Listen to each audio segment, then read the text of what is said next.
నమస్కారం. 2025 సంవత్సరంలో గ్రహదోషాలన్నీ తొలగింపజేసుకోవాలంటే, అదృష్టము ఐశ్వర్యము కలిసి రావాలంటే, తులారాశిలో జన్మించిన వాళ్ళు ఎలాంటి ప్రత్యేకమైన పరిహారాలు పాటించాలో నేటి పరిహారాలు, పరిష్కారాలు అనే అంశంలో పరిశీలిద్దాం. 2025 సంవత్సరంలో మార్చి నెల 30వ తేదీ శని సంచారంలో మార్పు జరుగుతోంది. మార్చి నెల 30 నుంచి తులారాశి వాళ్ళకి శని భగవానుడు విశేషంగా యోగిస్తున్నాడు. అయితే మార్చి 29 వరకు శని బలం తులారాశి వాళ్ళకి తక్కువగా ఉంది. మార్చి 29 వరకు శని భగవానుడు తులారాశి వాళ్ళకి పంచమంలో సంచారం చేస్తున్నాడు. ఈ పంచమ శని సంచారం వల్ల సంతానపరమైనటువంటి ఇబ్బందులు తులారాశి వాళ్ళకు ఉంటాయి. అంటే సంతానం జీవితంలో అభివృద్ధి సాధించడానికి అవరోధాలు ఎదురవుతూ ఉంటాయి. ఈ పంచమ శని దోషం నుంచి బయటపడాలంటే మార్చి 29వ తేదీ వరకు శనివారం పూట పరమశివుడికి నల్ల నువ్వులు కలిపిన నీళ్లతో అభిషేకం చేసుకోవాలి. లేదా నల్ల నువ్వులు ఆవు పాలలో కలిపి ఆ ఆవు పాలతో అభిషేకం చేసుకుంటూ ఉంటే పంచమ శని దోషం తొలగిపోతుంది. అలాగే మార్చి 29 వరకు శనివారం పూట దగ్గరలో ఉన్నటువంటి వెంకటేశ్వర స్వామి ఆలయ దర్శనం చేయటం, వెంకటేశ్వర స్వామికి తులసి మాలిక సమర్పించడం ద్వారా కూడా పంచమ శని దోషం నుంచి బయటపడవచ్చు. మార్చి 30 నుంచి శని భగవానుడు విశేషంగా యోగిస్తున్నాడు. అలాగే ఈ 2025లో మే 14వ తేదీ వరకు తులారాశి వాళ్ళకి అష్టమ గురుదోషం ఉంది.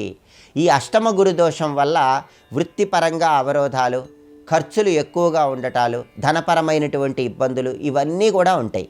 ఈ అష్టమ గురుదోషం నుంచి బయటపడటానికి మే 14వ తేదీ వరకు వీలైనప్పుడల్లా గురువారం గురుహోరలో శనగలు దానం ఇచ్చుకోవాలి. గురువారం ఉదయం 6 నుంచి 7 మధ్యలో కానీ, మధ్యాహ్నం 1 నుంచి 2 మధ్యలో కానీ, రాత్రి 8 నుంచి 9 మధ్యలో కానీ గురుహోర ఉంటుంది.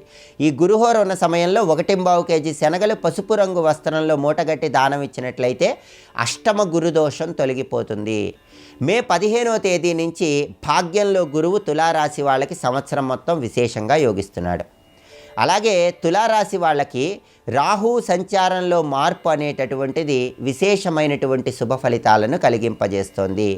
కాబట్టి రాహువు మే 18వ తేదీ వరకు రాహువు 6వ స్థానంలో సంచారం చేస్తూ విశేషంగా యోగిస్తున్నాడు. అయితే మే 18వ తేదీ నుంచి తులారాశి వాళ్ళకి రాహువు పంచమంలో సంచారం చేస్తున్నాడు. కాబట్టి మే 18వ తేదీ నుంచి తులారాశి వాళ్ళకి రాహుబలం అనేటటువంటిది తగ్గుతుంది.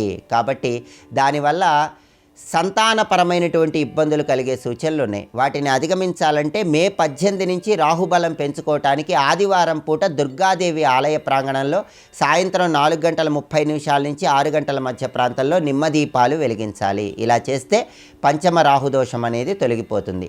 మే 18వ తేదీ నుంచి కేతువు తులారాశి వాళ్ళకి విశేషంగా యోగిస్తున్నాడు. కాబట్టి కేతువుకు సంబంధించి ఎలాంటి పరిహారాలు పాటించాల్సిన అవసరం లేదు. అయితే మే 17వ తేదీ వరకు మాత్రం కేతు బలం తక్కువగా ఉంది. కాబట్టి మే 17 వరకు కేతు బలాన్ని పెంపొందింపజేసుకోవటానికి తులారాశి వాళ్ళు మంగళవారం పూట శునకాలకు ఆహారం వేస్తూ ఉండాలి. ఇలా చేస్తే మే 17 వరకు కేతు బలం పెరుగుతుంది.